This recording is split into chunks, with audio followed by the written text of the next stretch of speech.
Pasai sekitar abad ke-16 akibat serangan dari Kesultanan Aceh Darussalam. Hubungan keduanya mengalami perubahan besar. Samudra Pasai yang sebelumnya menjadi pusat perdagangan dan penyebaran Islam di pesisir utara Sunan Gambir berada di bawah kekuasaan Sultan Aceh. Namun hubungan tersebut tidak sepenuhnya buruk. Banyak ulama, pedagang, dan tokoh Pasai yang kemudian berperan penting dalam perkembangan Aceh, terutama dalam bidang agama dan perdagangan. Dengan demikian, warisan budaya dan keislaman Samudra Pasai diteruskan oleh Kesultanan Aceh Darussalam yang kemudian menjadi kerajaan Islam tersebut di kawasan barat Nusantara. Bagian pertama,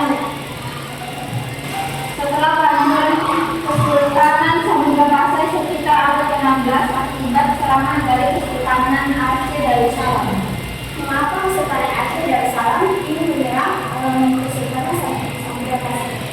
Karena pewarisan budaya dan agama, integrasi ekonomi dan perdagangan, perpaduan kekuatan politik, keseimbangan negara. Integrasi ekonomi seperti apa? Seperti Pasai yang sebelumnya pusat perdagangan ini menjadi bagian penting dari jalur dagang Aceh, sehingga ekonomi wilayah tetap hidup. Maksud hidup dari sini apa? Sehingga ekonomi wilayah tetap hidup seperti keseimbangan ekonomi. Dan selain itu ya, ada.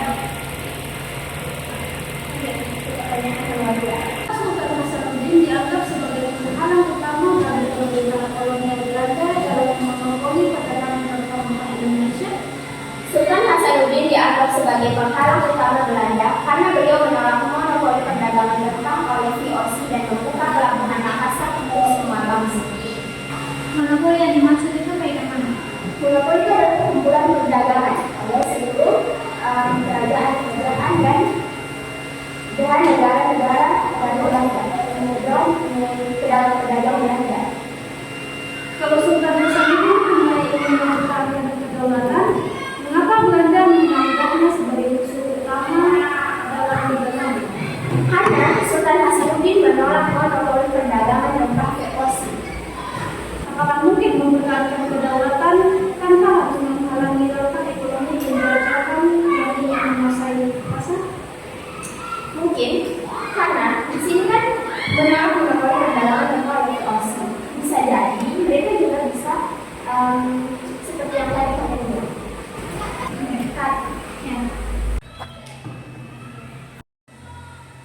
Mengapa masa pemerintahan Sultan Iskandar Muda disebut sebagai masa kejayaan Aceh?